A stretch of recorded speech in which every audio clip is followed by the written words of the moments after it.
tem que vai.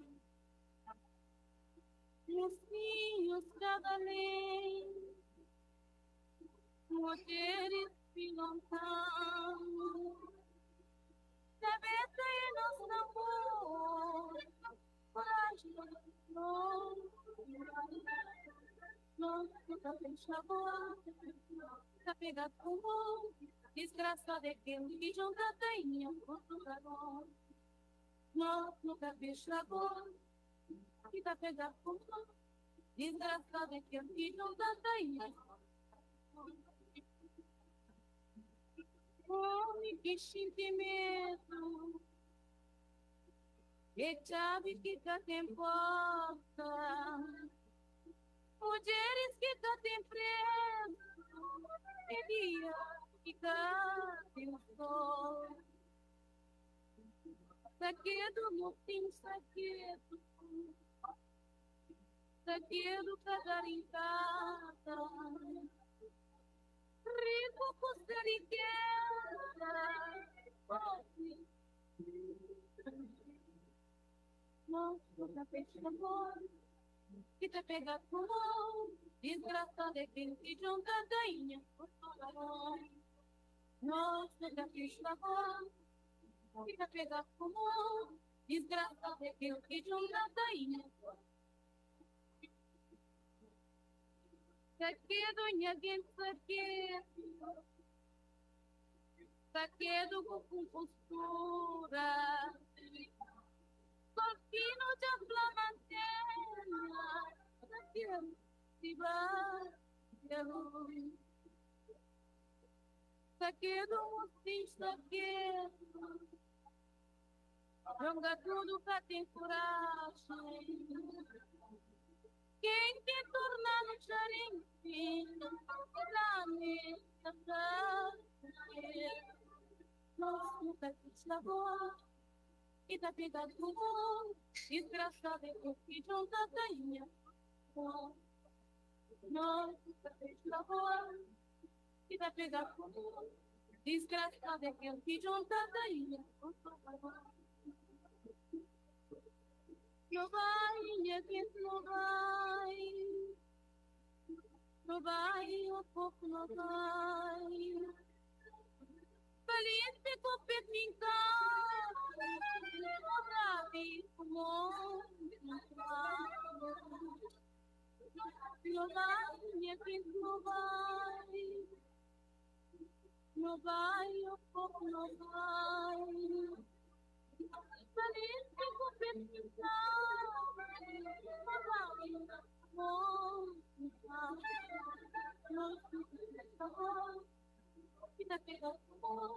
desgraçado que eu pedi um bateria. No café da boa, fica pegado como desgraçado que eu pedi um bateria.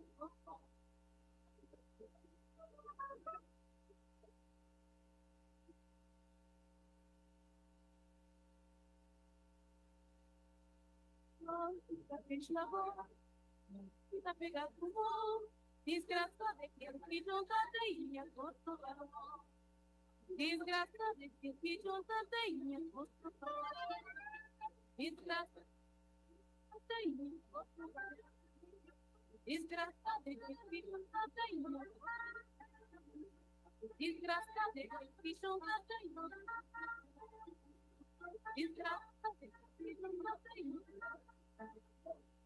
Desgraçado que eu fiz um tatanho.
Nice.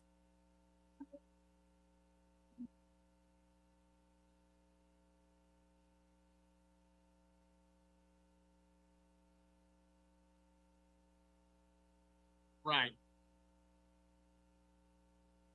Yeah. Okay. Absolutely. And then all the things you fix, let us know those too.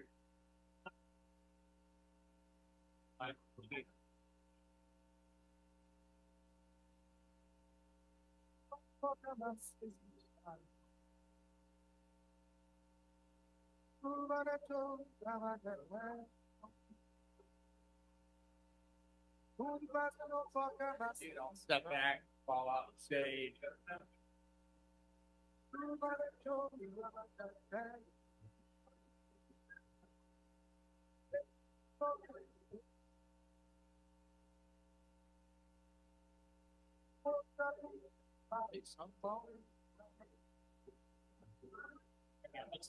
Michael's all right. Speaking of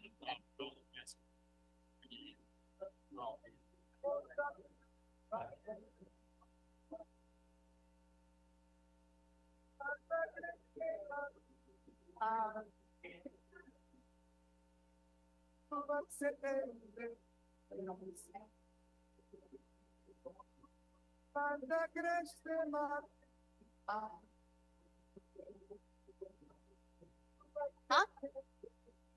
Okay. Are we ready? Are we ready? Hold on. Okay, I think we're just about ready to get started.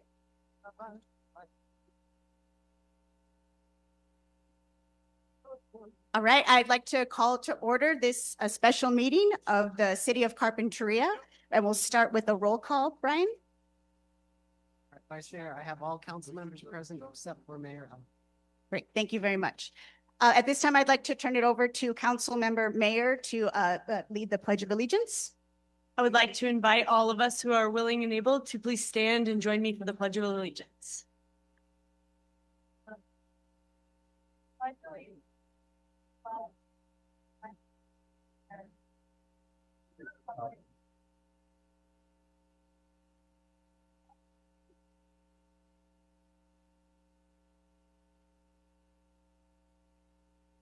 Okay, great. Now we will move on to the beginning of our program. I do want to make one comment first. Mayor Alarcon was very excited to be here today to lead this meeting. She's unfortunately unable to make it at this time. So I'm going to step in for her, but just this was something that an event she was very much looking forward to. So a lot of what you see here was part of her commentary too that helped go into the planning. But my name is Monica Solorzano, and I'm the vice mayor for the city of Carpinteria. On behalf of the whole city, I want to extend my deepest gratitude to everybody here for showing up for this first state of the city that the city itself is running. Whether you're a Carpinteria resident, a Santa Barbara County neighbor, an elected official, a public safety professional, or tuning in live via Zoom or television, we're so glad that you're here with us to hear about some of the amazing things that are going on in our city. I also want to thank all of the residents who participated in the many 60th anniversary activities that took place this past week. We had some incredible programming that took place at the library, at the Arts Center, just pretty much at all the high points of the city, and we had a great turnout. So anybody who was able to go to any of those events, thank you for celebrating the city's 60th birthday with us. A special thank you also to our public engagement committee. I'm kind of thanking myself since I'm on that, but so is Councilmember Nomura. We kind of went through the first draft of the planning for this, and then a special thank you to city staff, including Julissa Briones, and then also our city manager, Michael Ramirez, who also dedicated a great deal of time in all the preparation. And also, I'd like to thank our partners at the Carpinteria Children's Project for generously offering their parking lot for overflow today. So it looks like we have a great turnout, which is really good to see. So as everyone's settling in for our programming, just a couple of quick notes. Restrooms are at the back of the building. The men's room is to the right and the women's is to the left. Childcare is available in the library for anybody who needs someone to look after their kids, but it looks like we're pretty much set in terms of that. And then Spanish interpretation is available at the back of the room with direct translation if needed. So I'll just go over a really quick rundown of what we can expect today, and then we can get started.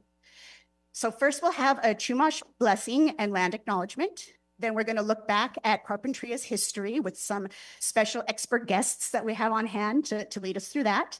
Our city manager will give a financial overview and update on where we are today. We'll have a Q&A session with some of the questions that people submitted for our city leadership. We will have time for public comment. However, we're going to keep the comments to about 1 minute just because we have a hard stop time of 7:30 for this event. But the answers to any of those questions will be posted on the website afterwards for people to check in on them. And then finally, at the very end, there'll be a chance to explore some of the city's services out in the courtyard. We'll have a lot of our city leaders out there who you can stop by the various tables and ask your public works questions or parks and rec questions or anything that you would like a deeper dive into. Moving on, I'd like to acknowledge our council. I'm really honored to be here with my colleagues to really demonstrate, hopefully to the community, how much we are really committed to trying to share information about the city and what the city does and how we can be here for our residents and for visitors as well.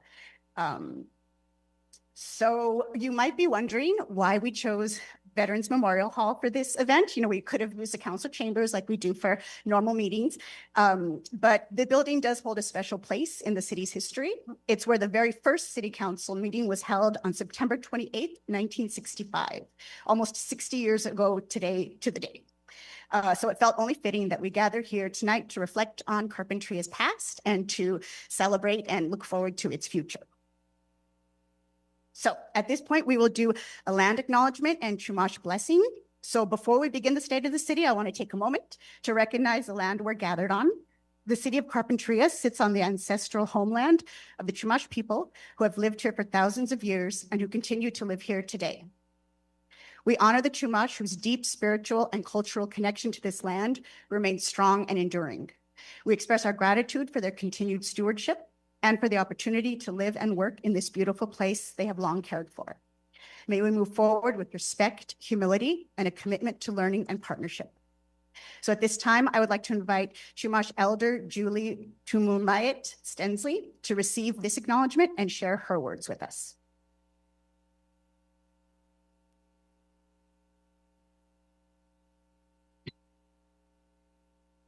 Thank you, Vice Mayor. Welcome, everyone. I am honored to be here. And as my family, and I have my daughter and my son here too, we descend from the village here of Mishnapshnaw on my grandmother's side. That family coming in from Santa Rosa Island and coming over to Mishnapshnaw. So as we start our evening, I ask Creator in the direction of the East Ulop to have us acknowledge that we had the most blessed opportunity this morning to wake up and take in the breath of life, and that we made this day a day to learn, to be well, and to treat one another respectfully as we walk in this world, to go through our day with blessedness of the world around us, the beautiful weather that we're in this transition into fall, moving into winter, that we all explore all the new things that are coming our way, the blossoming of the oaks and the acorns here, those that live all around us here in this community, that this community, being only 60 years old, Creator, is still such a baby compared to the thousands of years of occupation here from the indigenous peoples. To the south, Minowan, Creator, we are blessed to have Grandmother Ocean that we visit here from the city, that we look upon her and all life around her that we must protect, and that we ask that we try as hard to help people understand that the native world around here and native life was all part of this relationship and connection with indigenous peoples, to the point of calling them our relatives. And that we work in this place in our strengths of what we have been given and blessed with. We all have very individual desires and strengths and visions, and that we come together, Creator, with those visions and with that protection, that we must work to create and remain in a place that we can call home, that we can be caring for one another and moving forward to the protection and into the future for those next 60 years and the 60 years beyond that and beyond that. To the West, Watoko ancestors, that we all go back to our place of origins in the sense of our stories and learning how, as Indigenous peoples, we all lived and worked with the earth. And we all have our stories here in which tells us how to behave in the world as we move in and out and amongst one another with our diversities, with our differences, that we walk in this place of gratitude, that at the end of this day, as grandfather's sun goes down, we can do one or two things or even more and be proud of ourselves for our accomplishments of each day, to be able to be kind to one another, to recognize we are in the time right now, Creator, of Hutash, Mother Earth, in which the reciprocity to all that has been given to us is recognized in this time, that the elders not forget the children and the children not forget the elders, and that we start preparing for that time of winter.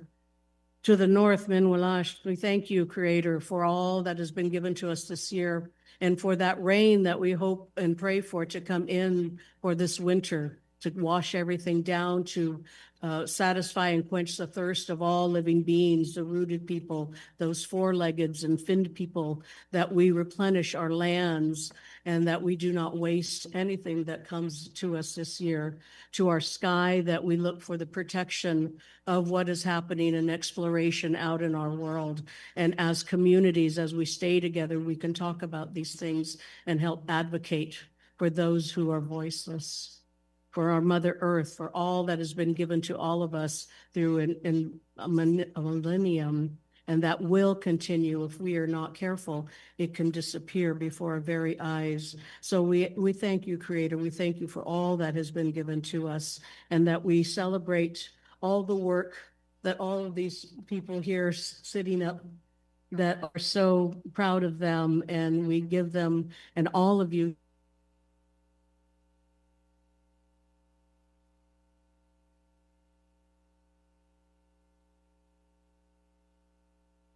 humbleness, in security, and in grace. Thank you.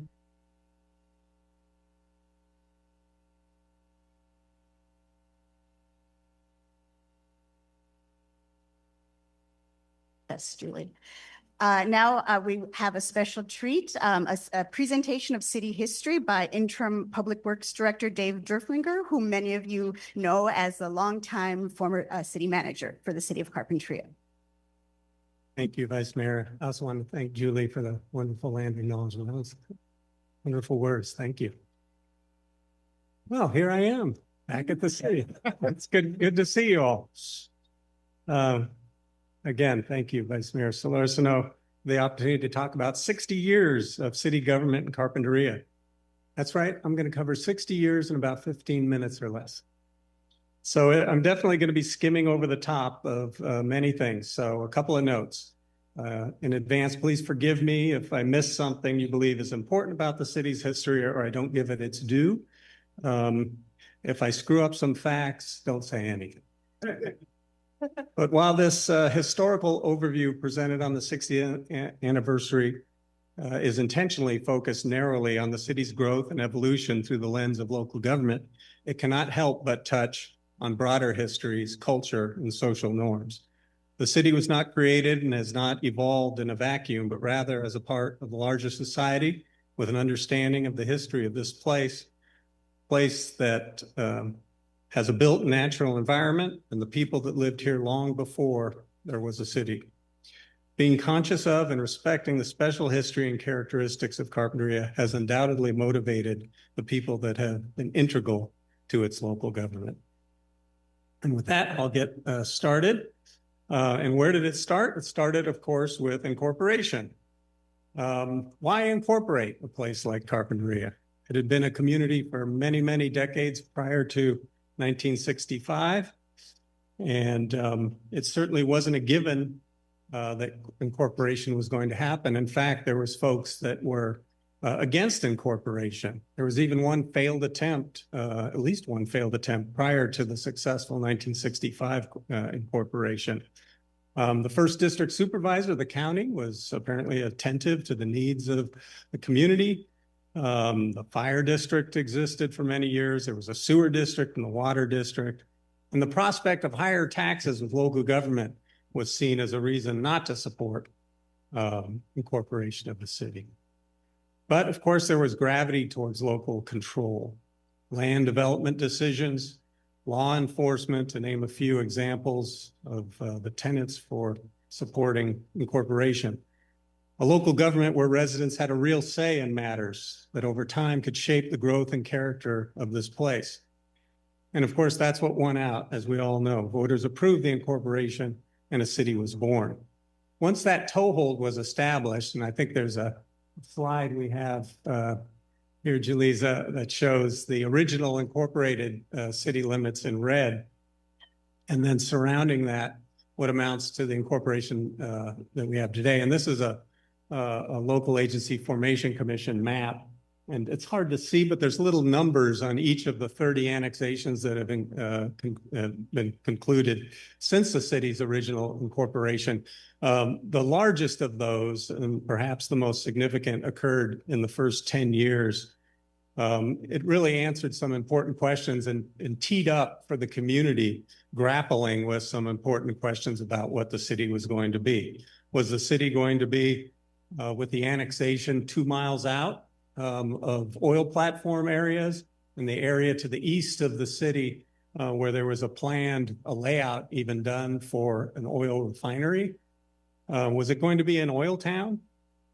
Or was it going to be a bedroom community of Santa Barbara? There had been lots of subdivision growth in the city in the 50s and 60s, and there were annexations to the northwest towards Santa Barbara, anticipatory of even more growth of single-family residential communities out that way.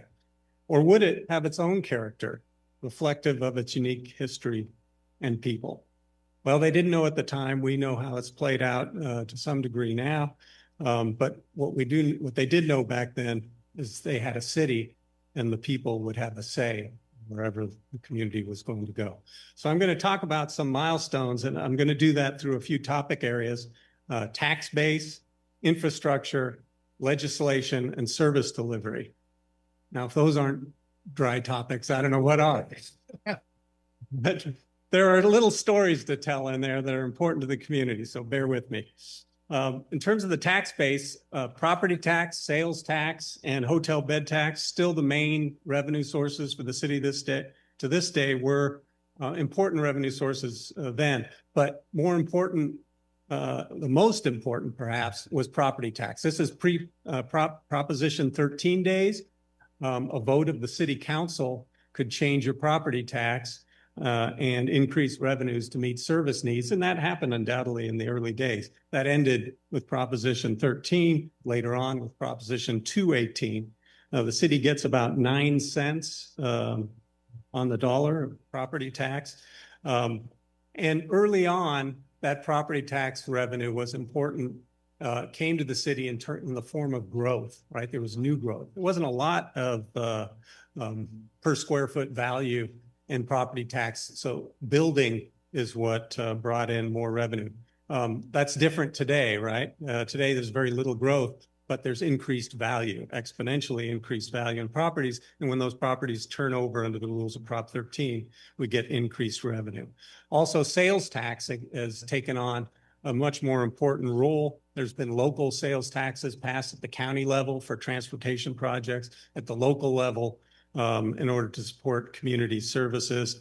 And that's now, I believe, still the city's largest revenue source is sales tax, overtaking property tax.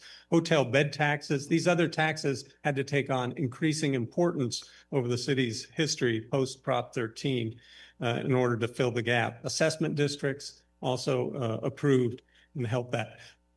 The final note I want to talk about on tax base is federal programs. In the late 60s, the 70s in particular, there were a lot of federal programs that provided direct funding to cities to support even employees. The CETA program, it's a work program coming out in the 70s, and the CDBG program are a couple of examples of programs that one time provided significant funding for the city and have diminished or gone away in the case of CETA altogether. Influential sectors in the economy. Early on, of course, agriculture, although indirect because there's no agriculture in this incorporated city, but around it was nonetheless an important aspect of the local economy. It's shifted over the years from open field to greenhouse and different products from flowers to cannabis, but nonetheless still an important sector of the economy today in the Carpinteria Valley. Carpinteria as a travel stop. Long before the freeway was built, Highway 1 went right through town. Cars coming up in those eras, the 30s, the 40s, the 50s, ran out of gas from LA in Carpinteria.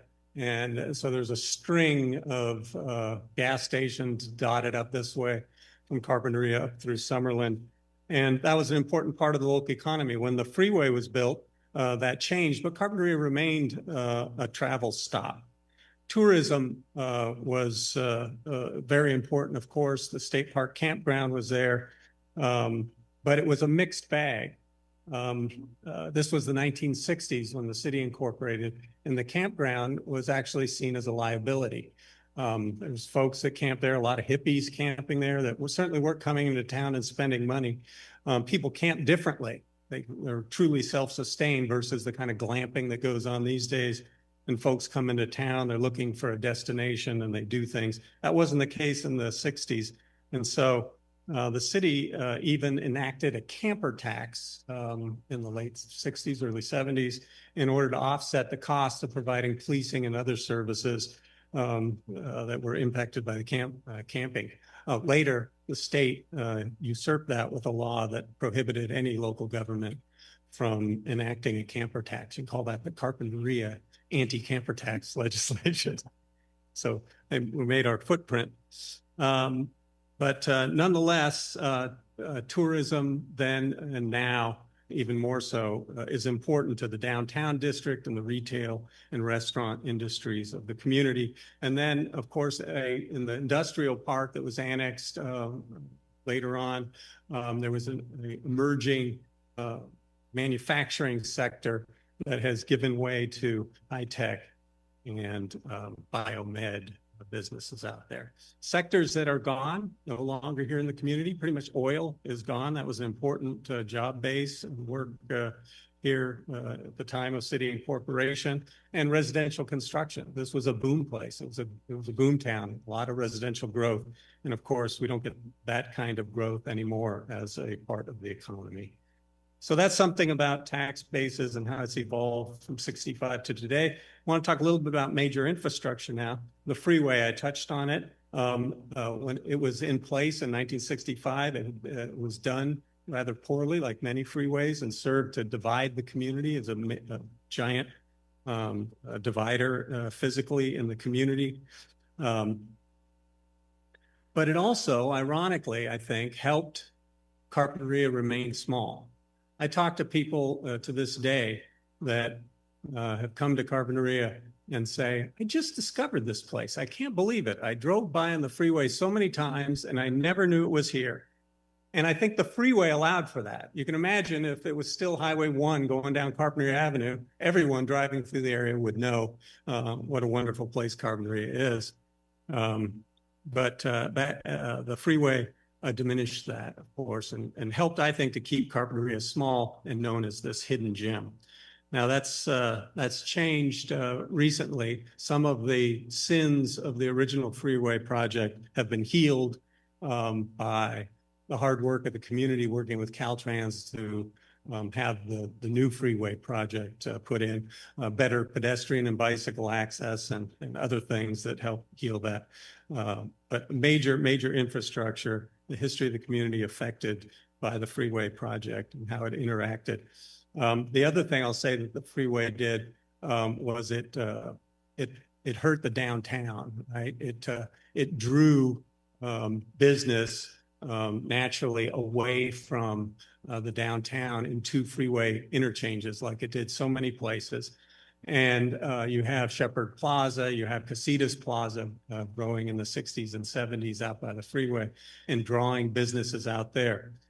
So another major infrastructure project, investment by the city in the downtown. Downtown T investments demonstrated to businesses that the city and the community was behind businesses in the downtown. It rejuvenated it as the heart of the community, and truly, along with other factors, of course, the downtown not only has survived but thrived as an important center of the Carpinteria community.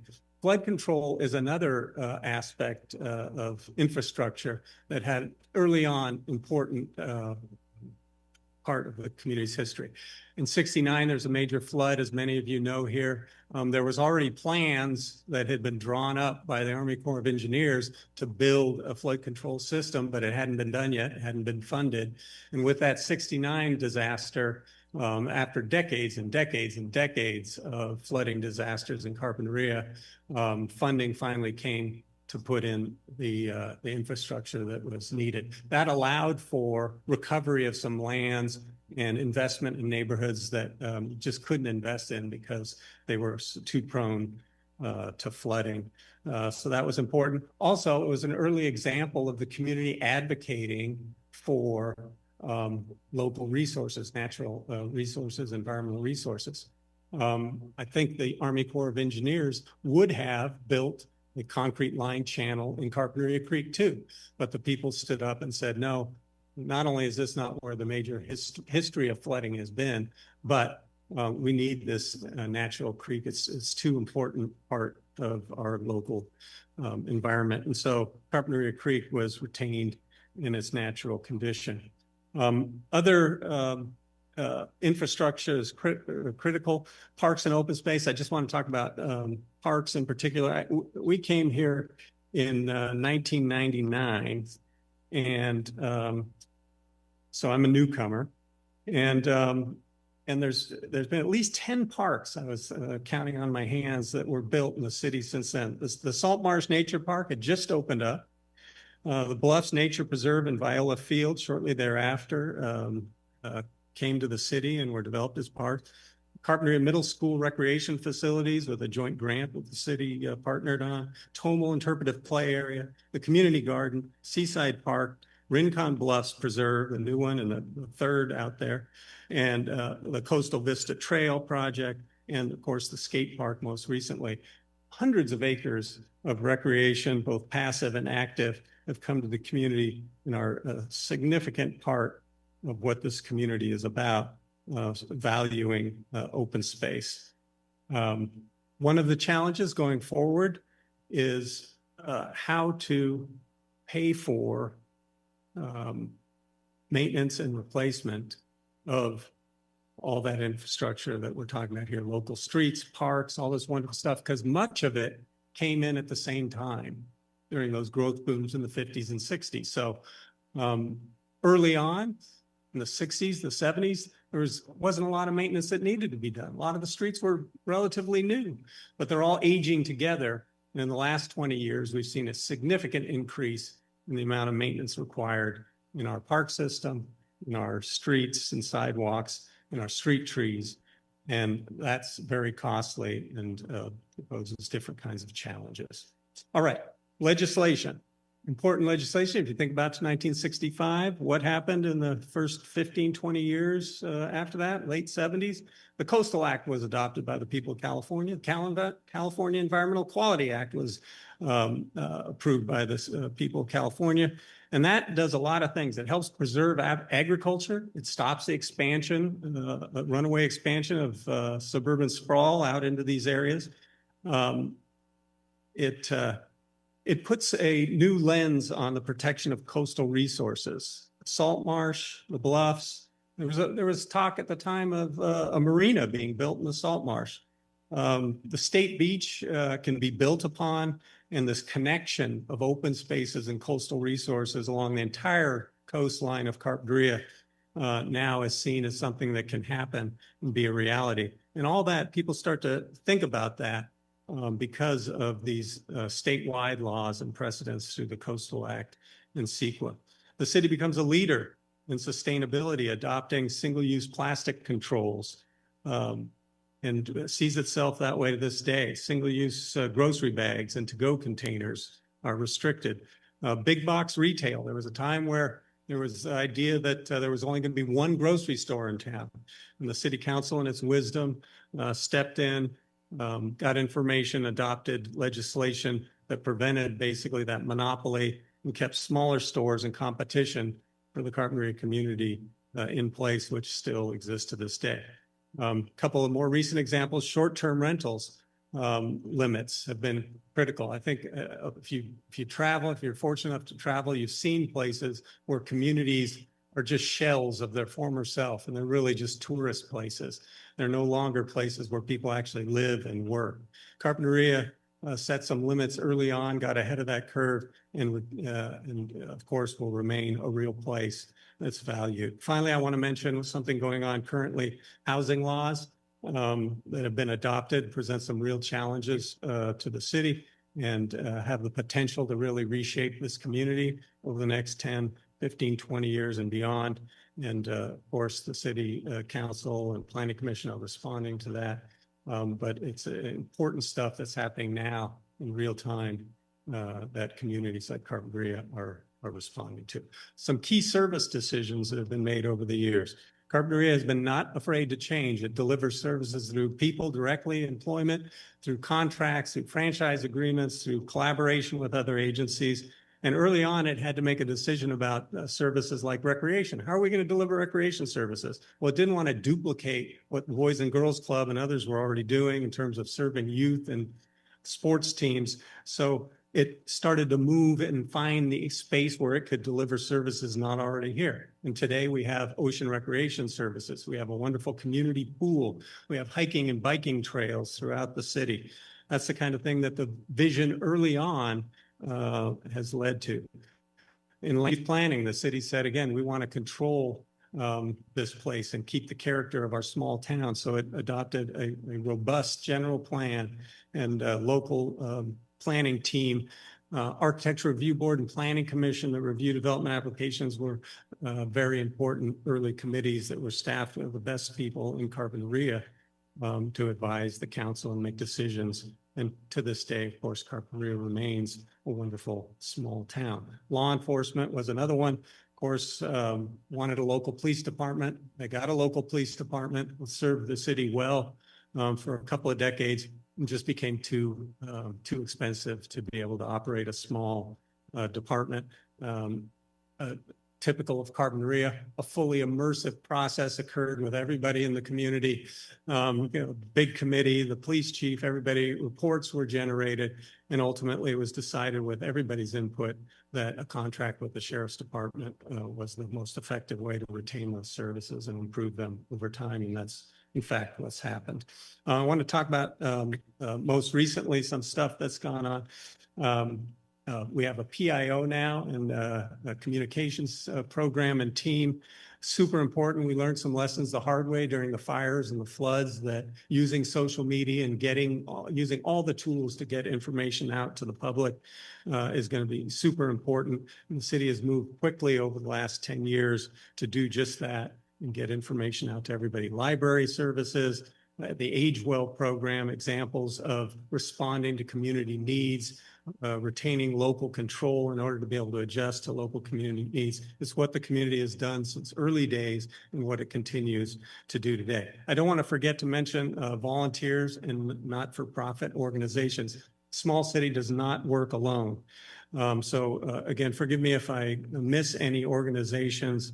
This is in no particular order, but HELP, the transportation group, Carpinteria Beautiful, Friends of the Library, Seal Watch, the Carpinteria Valley Association, Citizens for the Bluffs, Carpinteria Senior Citizens, Inc., Carpinteria Creeks Committee, Arts Center, the Alcazar Theater, Avocado Festival, the History Museum, service clubs like Rotary and Lions, Boys and Girls Club, Escape Foundation, Girls Inc., the Carpinteria Children's Project. All of these organizations have been integral to making the city what it is today, to helping the council, helping staff get there, advocating, supporting, volunteering, doing those things. I want to close with talking a little bit about the organization. The 3 E's: effective, efficient, equitable service delivery. That's what this organization has always strived for. It's where the rubber hits the road.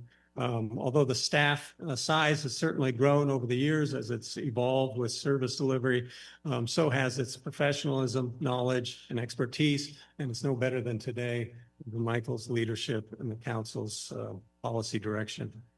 How and who represents people in this local government organization has also evolved over time. In recent years, there's been a move from at-large to district elections. Early indications point to success. In ethnicity, age, experience, socioeconomic status, the city organization is representative of the people of the Carpinteria community. The city's established itself as one of Carpinteria's important community institutions, a trusted place where citizens can convene to address important issues, collaborate on solutions, and celebrate successes. Thank you.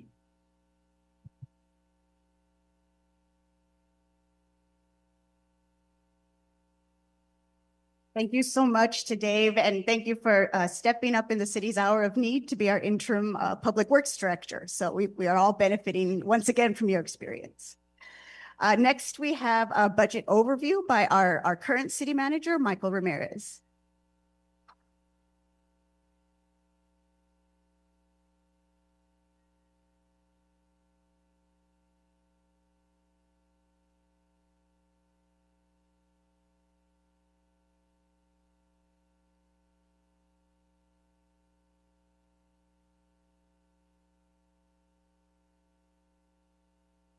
Okay, I find it, I get nervous when I stand still, so I gotta move around.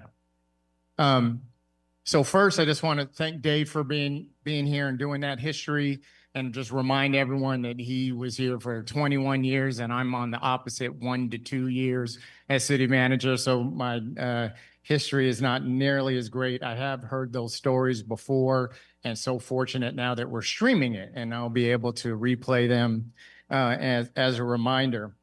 So the first thing I want to start by saying is, and well, if you see me often looking over to this side, it's because Jaleesa has the job of pointing at me when I'm running on and definitely about one thing or the other.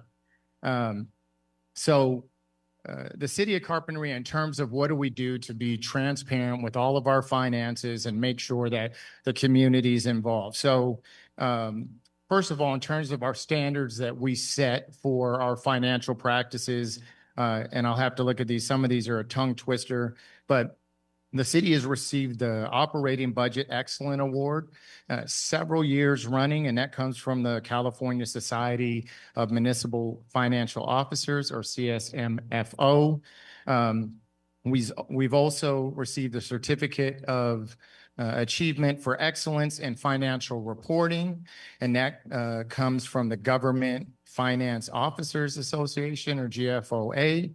Other things that we do to be really transparent with our finances is we do a monthly treasurer's report that you can see through our city council meetings. We do a bi-monthly list. So at every council meeting, there's a list of all the expenditures for that period. And there's also a list of every agreement that I have signed is also included. We have monthly meetings with our finance committee, which includes the mayor and also Councilmember Clark, and those are open to the public. And we also do an independent annual audit every year. So we're actually going through that process right now where we bring in an outside group, and their job is to just pick all of these different files and to ensure that we're following all the things we're supposed to follow. So in case there's any question about what the city is trying to do to be fully transparent, beyond the budget being online, beyond the budget briefs that you have on your table, those are the things that, and where's Lisette, if you can raise your hand, our admin services director strives to ensure that that we stay in the running to continue receiving these awards. So if we can go to that first slide. So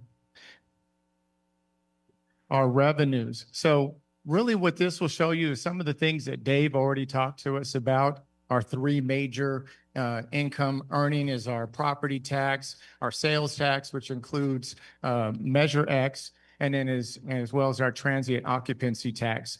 The others that you see there, those include things like license and permits, charges for services, some intergovernmental revenues, and those are important, not to be dismissed, although they're not as large a percentage, but they've had some real impacts in the last 12 months.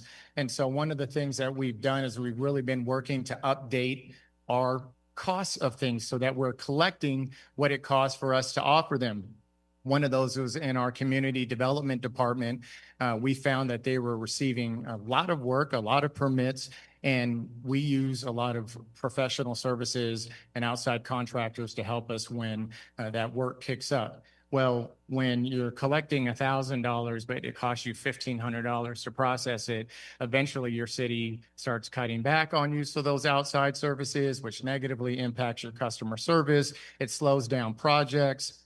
And as we talk to builders, whether it's a home or a business owner, they will tell you that time is money and that they will gladly pay the extra for what it costs if they can get this done months earlier. And so by updating things like our master fee schedule, we've allowed ourselves to not only increase our customer service, but speed up our time on things and just ensure that the city's getting full cost recovery. So again, even those aren't in the top three, they've been very big for the city.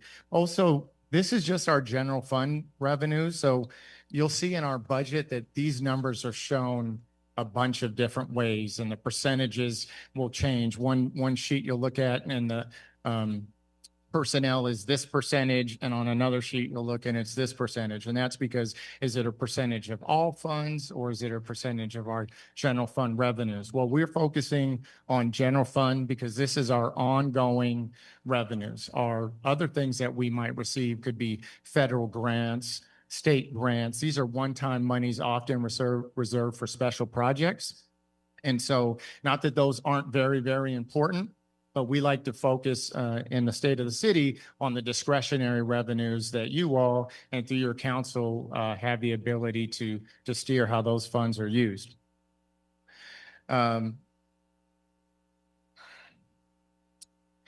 One last thing I want to point out on here is that there is a very nice mix. You know, we're not overly reliant on anything. Yes, our sales tax is 33%, but our property tax is 31. Our transient occupancy tax is right behind. When does this matter? Well, during things like COVID. If you were somebody that was heavily reliant on, say, transient occupancy tax, I happened to look up Pismo Beach before I got here. Their TOT is 48.1% of their general fund revenues. So it does a couple of things. So one, during times like COVID or something like that, when people aren't traveling, they're going to take a more serious hit. The more well-balanced your revenues are, I think the better you are able to withstand some of these different things that come your way. And also, obviously, Pismo Beach has taken a very different approach. I think this city has done a lot. We've done Measure X. We've kind of chosen to pay and take care of ourselves so that we didn't have to rely on the development and growth that Dave was talking about, to where we have many hotels to where we're having 48.1% TOT. So that's where these things really come into play. Now, if we can go to the next slide and start looking at some of our expenses. So again, these aren't all of our expenses, but these are our ongoing expenses. And it's very important that your ongoing revenues match your ongoing expenses. Some of the biggest things to note here is that nothing happens without people. So you'll see salaries and benefits, you'll see professional services, contract services, all of those are people. It's just an excellent example.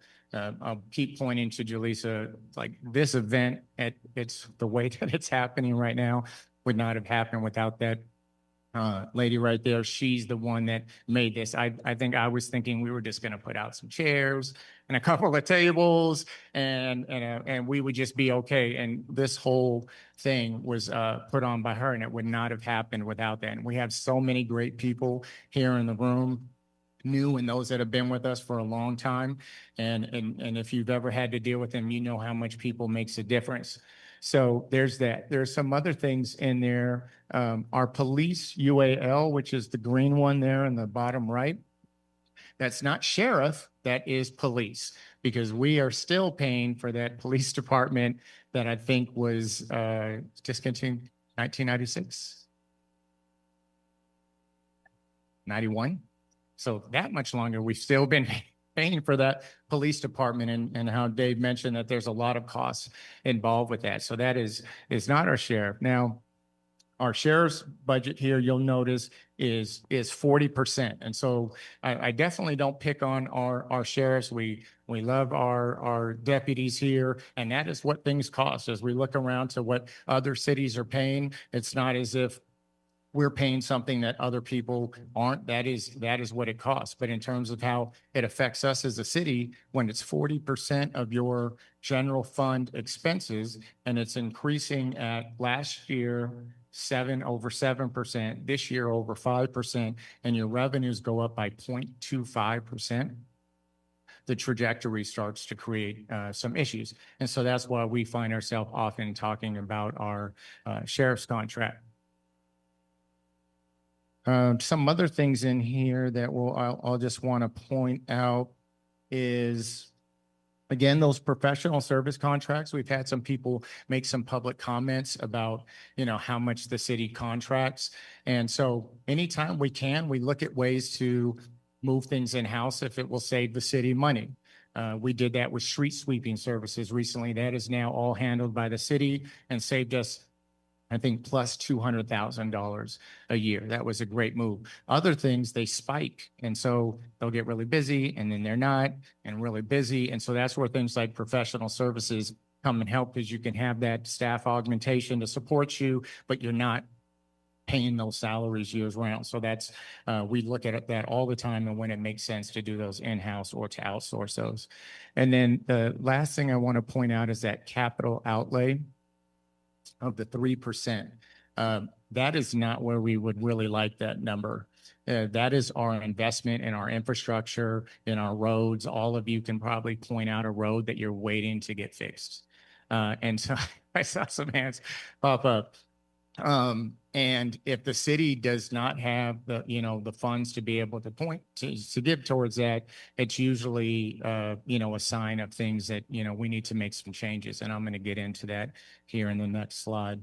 So if we can go over, one of the things you might have noticed is that in the first slide, the revenue amount, I think it was somewhere in the 17 million. The expenses were in the 16s. So you think we might be doing okay. We're saving some money, but I actually pulled out this slide. So our transfers, which you might often hear as subsidies, these are things that we're paying towards various programs that aren't bringing in what it costs to run them. Sometimes that's absolutely done on purpose. Our recreation services, if we charged everybody, if we divided the pool up on its annual cost and we charged you per lap, it would be very expensive to swim and probably nobody would do it. That's something that the city has decided to do and invest in. Our library, right? We have so many wonderful free programs. That is something that as a policy decision, this city has decided to do. There's other things like park maintenance, our right-of-way assessment districts, and things like that, where these assessments were set back in the 80s, the 90s, and we said, okay, here's how much it costs to oversimplify, to mow these lawns, right? And now it's 2025, and the assessment has not gone up.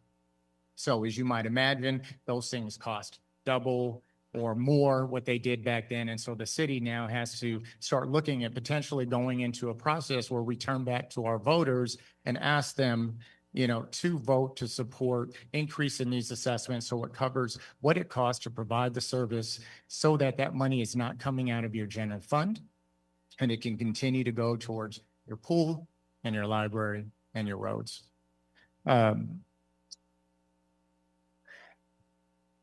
They agree.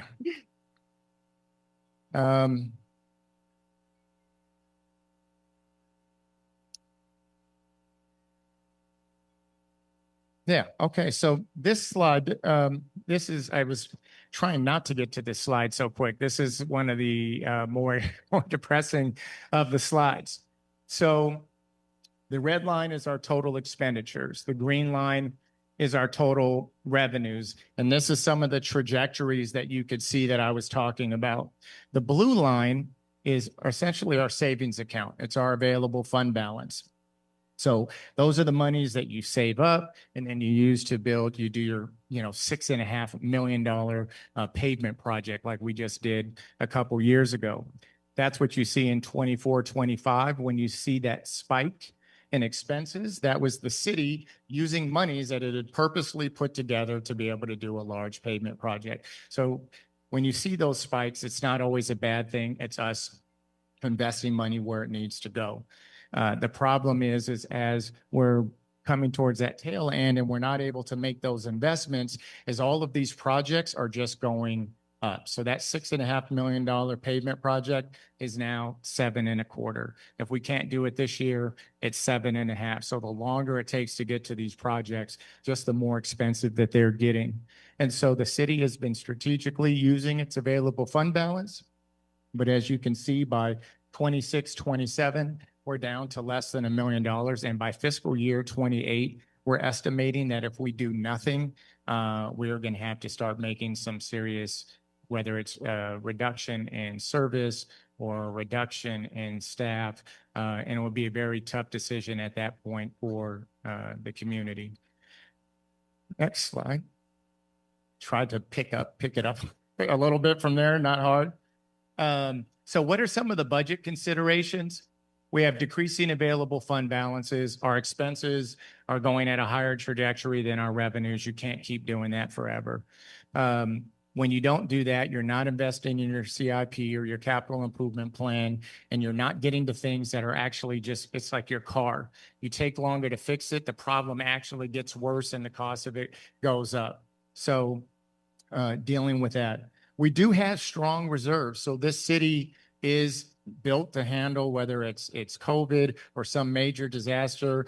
The council has a policy of maintaining 40% of our reserves, and that's 40% of a very specific number, not of everything, but it's enough to essentially last the city for 6 months. If something were to happen, we would continue to be able to function without anything coming in. So just know that we are ready for that. Cost recovery. So you might have seen some of these things. You might have been affected by them. You might do jazzercise in here, and your cost of your weekly jazzercise class might have just went up because we were renting the Vets Hall at an amount far less than what it cost just to clean it up and maintain it. And so the city's been doing a number of things to ensure that we're just collecting what it costs. The city is not a business. We're not trying to make a cent. Our goal would be to break even and invest in your infrastructure. So when you see those costs going up, some of them might be shocking because they have been so shockingly low, but we are getting them up. And as we're raising them, we're finding that we're still the lowest in the area, even with some of those increases. So AB 939 was our solid waste fees. Where's Delaney at? Delaney right there waving her hand. So she's helping us with our solid waste program, and her position is completely paid for through our AB 939 fees. It's the reason why we have a great program, and we'll continue to have a great program, and it's completely covered because if we do those things the right way, we are able to do that. And that is something that we just did very recently. Our master fee schedule I mentioned earlier, we corrected that and made sure, and now every year on an annual basis, we're adjusting that for CPI to make sure we don't fall behind, and also to make sure that we don't let it go for 5 years and all of a sudden we're like, oh, it's a 15% increase because we're trying to catch up. That might be my time limit, or Measure B, which is our TOT tax, went from 12 to 15%. Those are always really well received, right? Because it's not us. It's usually the people coming in, but they can't handle, right, all of it. At some point, we're going to have to turn and look at ourselves through our various assessment districts and our sales tax. And that kind of points to the winter berm and the landscaping lighting assessment districts. You may be hearing more about that in the weeks to come as we work to just make sure the city is collecting what it costs. So as you hear those things or your neighbors ask you about them, tell them to come and watch this video or talk to them about why that's important. And in terms of long-term planning, I just want to assure you that first and foremost, the council's goal is to accommodate growth. We have to. We have certain, mandates from the state and other things, that are occurring, but we want to do that while maintaining our small beach town. So that is always at the heart of it. That, of course, comes at, like I mentioned earlier, a cost versus putting up a bunch of hotels and relying on those revenues. You have to look other places for your revenues. So we can go to that next slide. So what's next? I don't think you were expecting this, but I'm asking you. So what? What is next? We have 4 options really. And if you can think of any more, let me know about them, but we can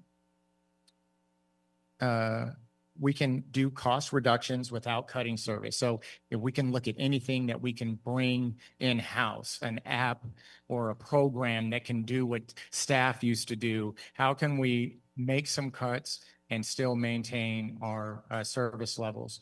Now, we can do that. We have been doing that through things like the street sweeper being an excellent example. But that only lasts so long and it won't keep up. But I just want to assure you that your city is doing all of those things. We can do cost reductions with service level reduction. So instead of mowing that park, 3 times a week, maybe it's twice a week. Maybe you're not out on the trails as much. And I know nobody wants to hear these things. This may not be the option that you're the most excited about. I'm just presenting them. But there's been things like our code compliance officer where we've had a position that became vacant and we were unable to fill it. And many of you have felt the impacts of that service reduction and maybe things that aren't being done that were being done before. But that's one way for us to reduce some costs. The other part is some development.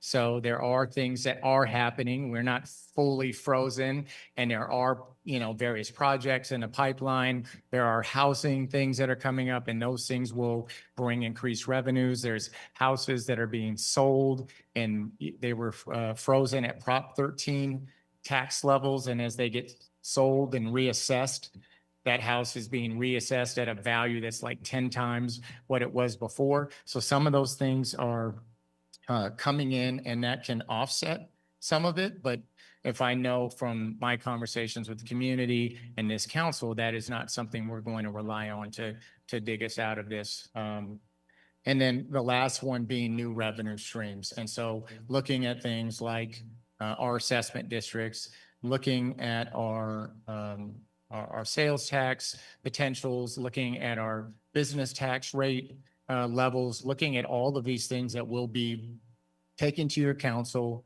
looking at you to have input on during your meetings, and what is it that you want to do? How would you like to see that mixture of revenues, service level reductions, and those sorts of things? So this last question is certainly for all of you. After this, we're going to have a break, and you can come tell me all about which options that you like the most, and even better, you can take it to these four and tell them all about it. But these things need to happen. Please, help us spread the word as we start getting out to people and educating. And that is, oh, there's my sign. And that's all from me. So thank you all very much.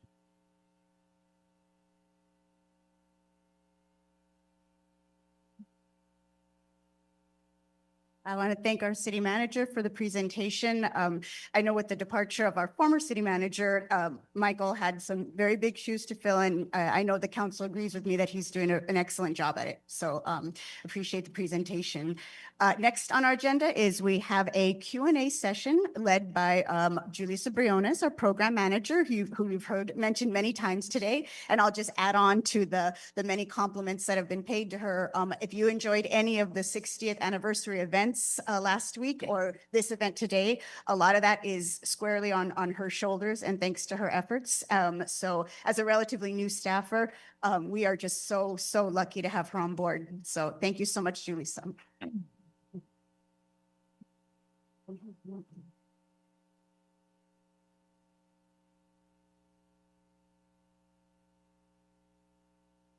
Hi, everybody. Thank you for that really nice introduction. My name is Julissa Briones. I am the Program Manager and Public Information Officer for the City of Carpinteria. I started here in February earlier this year and just hit the ground running, and just so excited to be here with you all. The purpose of this question and answer session, really it's questions submitted by residents through the website, through social media. It's also a combination of questions that department heads have heard over and over again. And I think it's just a really excellent opportunity to kind of set the record straight, share the responses here live on TV, right? And just really encourage others to kind of get the facts.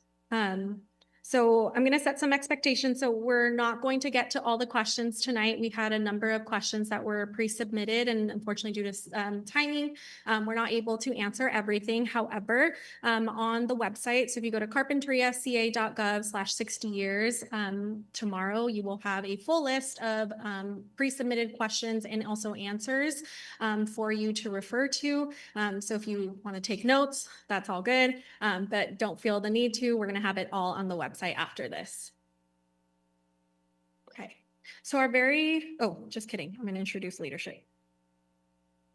Okay, so before we jump into the questions, I want to take a moment to introduce the leadership team joining us tonight. These are the people that really help guide the work that we do every single day within this city and really support our staff, and they've provided a lot of input on the answers that we'll be sharing here tonight. Thank you so much for being here and helping answer these community questions.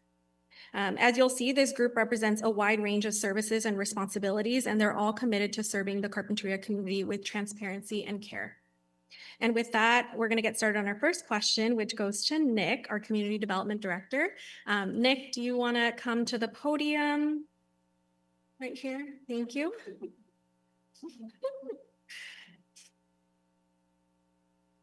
On the hot seat. All right, Nick. So the first question is, could you share more information on the proposed Surfliner Inn project? I'd be happy to. So I think most people are familiar with the Surfliner Inn project, but this, of course, is the proposed hotel project to be located on a portion of the city's parking lot number 3 down by the railroad tracks. It's a public-private partnership where the city would own the land and lease it to a developer who would build and operate the hotel. As part of the project, there would also be construction of a new public parking lot currently proposed on the opposite side of the railroad tracks, tentatively named Parking Lot 4. So right now, the status of the application is that the application is complete. That means we have all the information we need to begin processing the project application.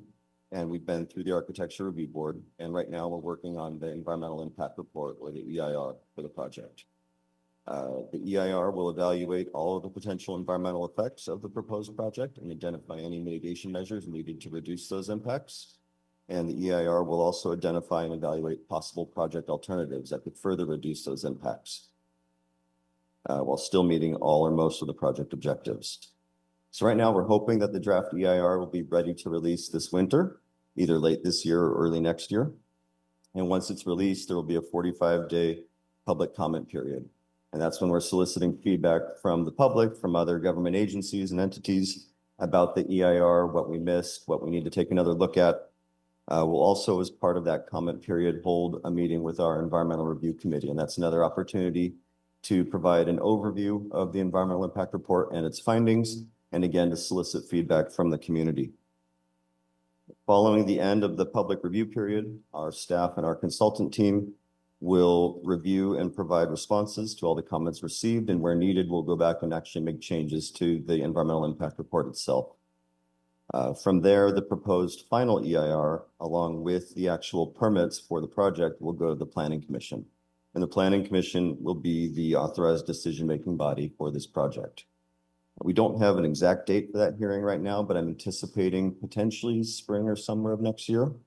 Of course, that can shift depending on how long it takes us to get through the EIR process. The Planning Commission will be responsible for considering the acceptance and certification of the EIR, and also whether to approve the project itself. And then finally, the Planning Commission's decision is subject to appeal to the City Council. And so if the Planning Commission's decision is appealed, then the City Council will take over as the final decision-making body for the project. And finally, I just say we do have a project webpage for the Surfliner. Easiest way to find it is to go onto the homepage of the city website and scroll down to the bottom under Hot Topics. And there's a button there for the Surfliner Inn project. If you click on that, you can gain access to all the documents that we've issued or released in the past staff reports, past letters. You'll eventually be able to find the Environmental Impact Report once it's released there. And there's also, I believe, a way to sign up on there as an interested person if you want to stay in the loop going forward. Thank you, Nick. I have one more question for you. Don't go. Back to back. I don't get a break. Okay. Okay. Second question. How can I learn more about the general plan? Okay. Well, the easiest way is, again, to go onto our website. And again, if you scroll down to the bottom of the page, we have another Hot Topics button for the general plan update. For those of you who don't know, the general plan is really the primary planning document for the city. Some refer to it as the Constitution of the city. And it provides objectives, policies, and implementation actions that are meant to guide future development and actions in the city in alignment with our vision for ensuring a high quality of life, maintaining the city's small town character, and protecting our community's natural resources. So our current general plan was last updated in the early 2000s.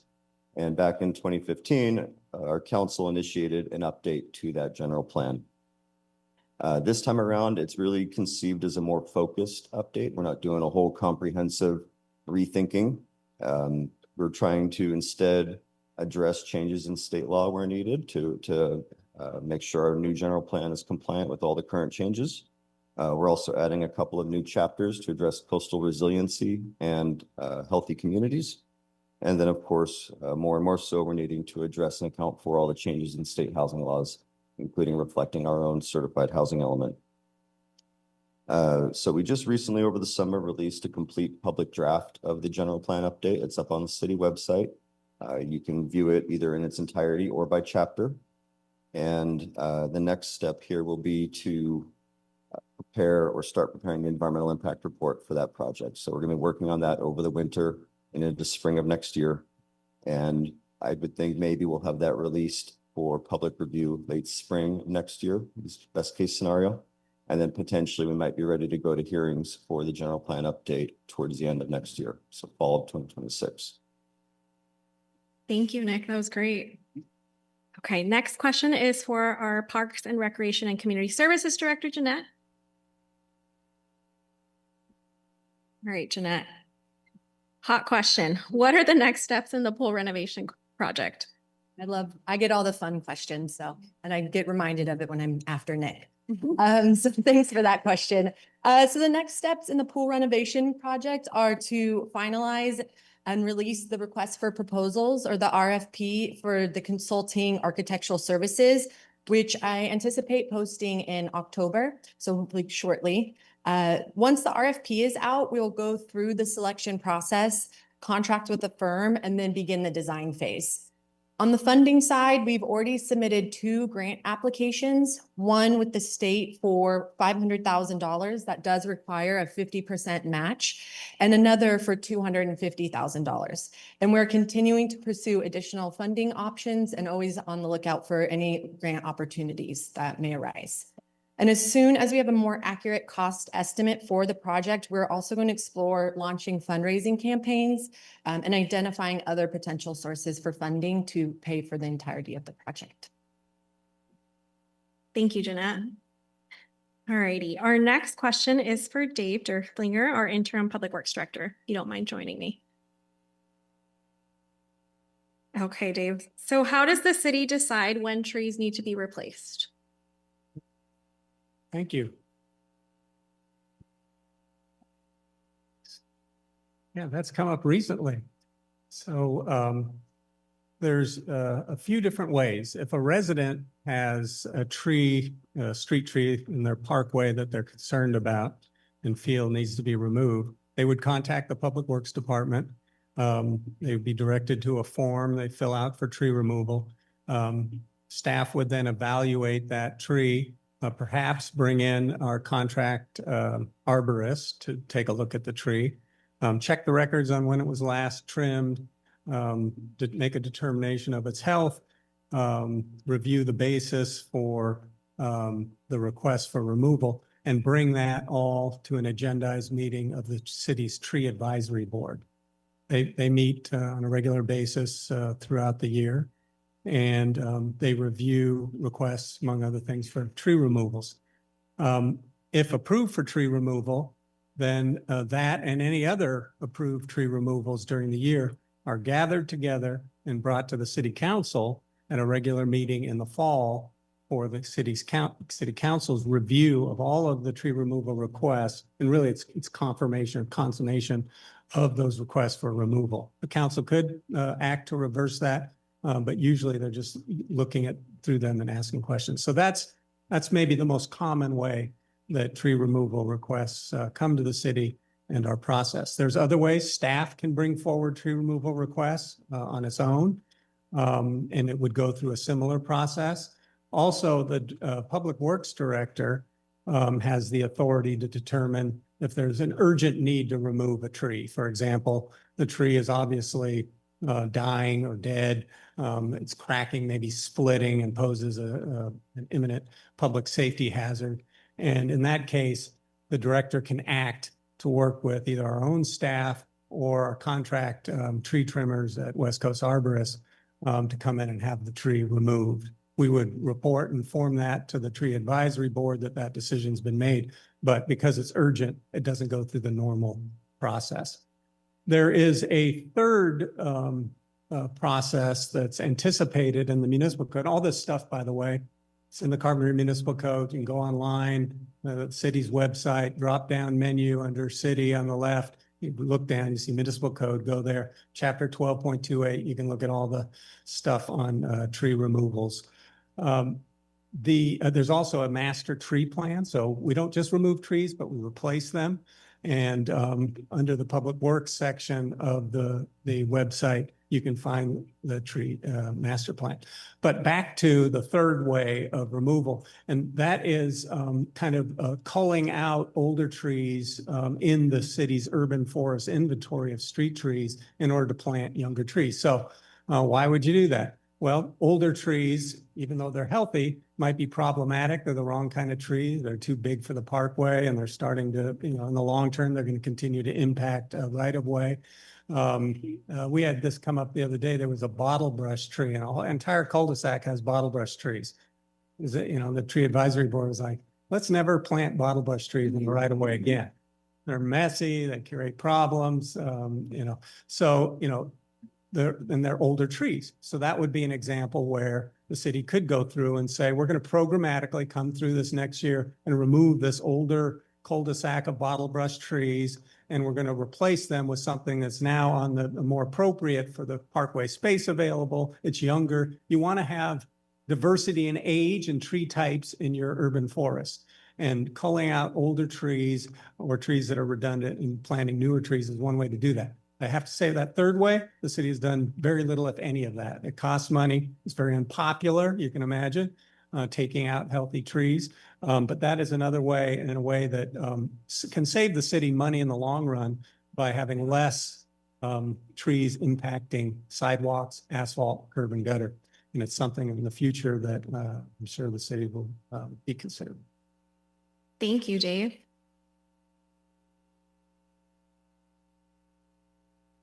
Alrighty, so that wraps up all the questions that we have time for today.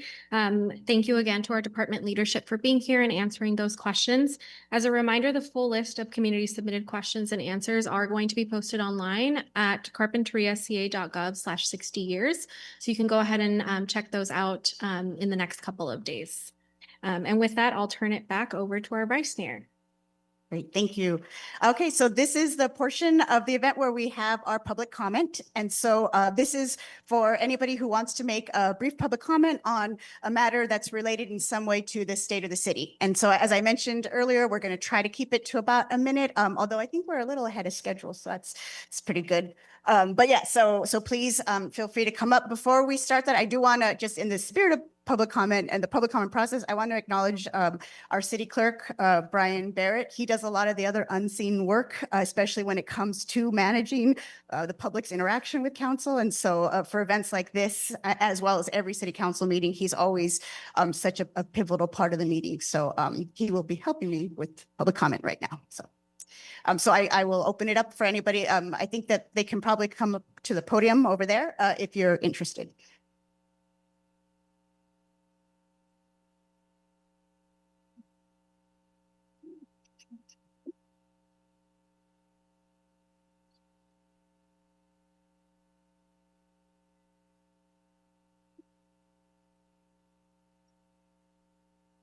Oh, you can use, if you want to use that microphone over there. Yeah, it might be better for the cameras to see you, so. Hi, my name is Dale Olivas. I just loved the city because we got the tree advisory board, which is just awesome to protect our local trees, and it's really great.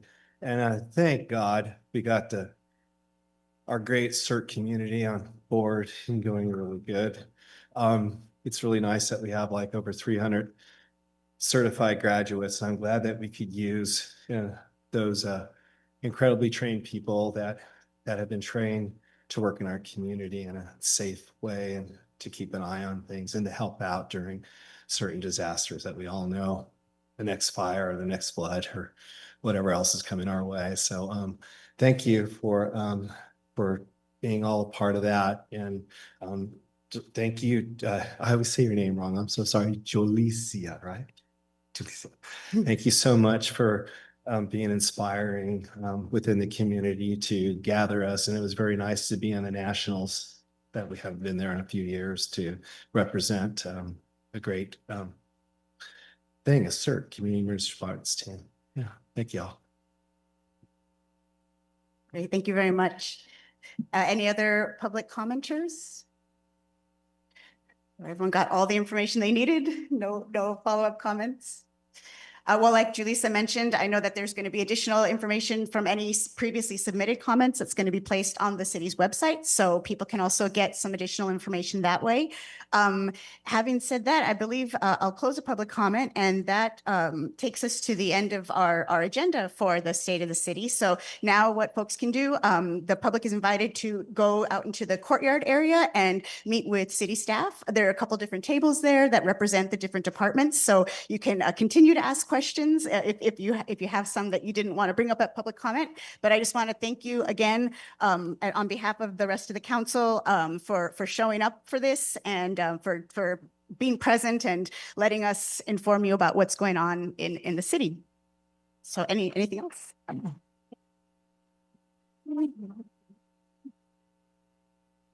And I'll just say, our next regular city council meeting will be held on October 13th in city chambers at 5:30. So I will now adjourn this meeting.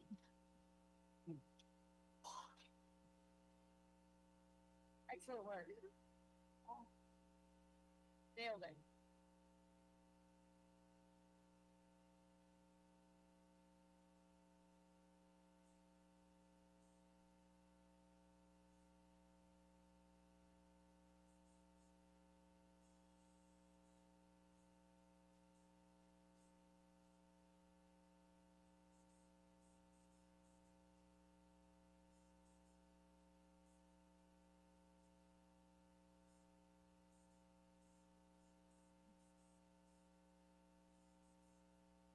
Separado madrugador, confirmo neste cansaço, por causa que na guarda e da bendição. Estou separado madrugador, confirmo neste cansaço, por causa que na guarda e da bendição. Você ficará, um compositor declamador. Você ficará o poeta tudo. Você ficará um compositor declamador.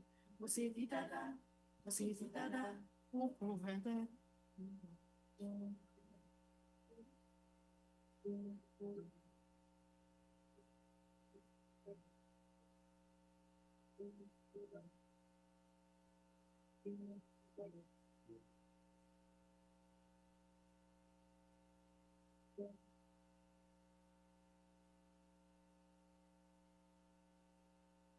Acho que você não me faz ter vento provar. E tá dentro quando sou ganância. E tá lavando com sua garganta. Lá atrás. Acho que você não me faz ter vento provar. E tá dentro quando sou ganância. E tá lavando com sua garganta. Você ficará um compositor declamador. Você ficará um poeta tudo. Você ficará um compositor declamador.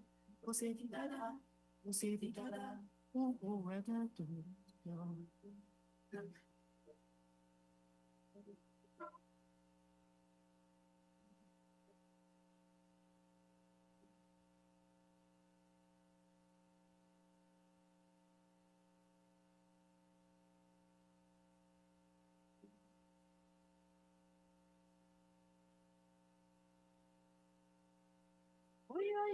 Como foste, cada parede neste assim.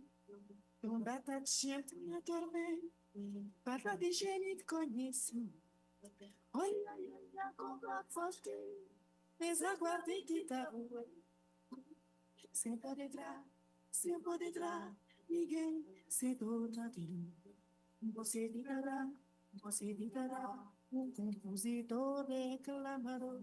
Você ficará um poeta tormentor. Você ficará um compositor declamador. Você ficará um poeta tormentor.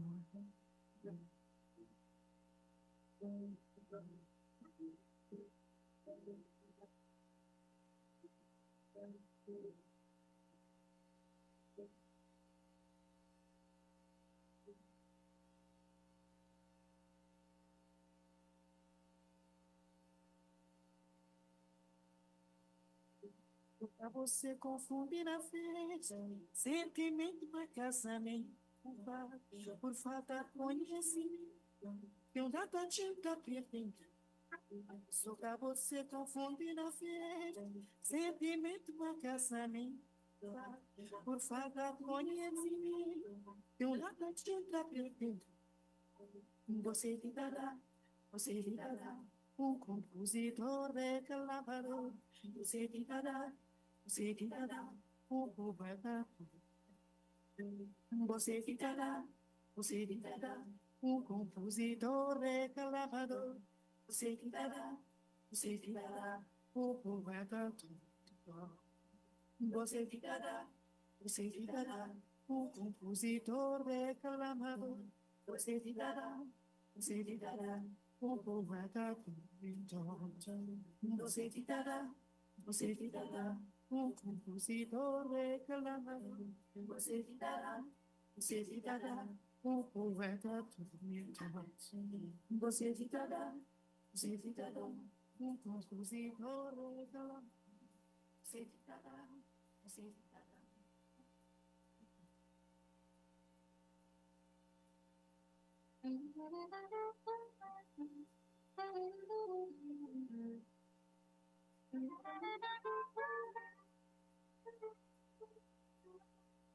Olhando coziquinho tem quinho tá assim tão triste. Olha que não tem nada me catei. Eu sou saudade de minha cidade. Olhando coziquinho tem quinho tá assim tão triste. Olha que não tem nada me catei. Eu sou saudade de minha cidade. Eu sou saudade de minha cidade. Quando me era galo novo, tá com medo pra me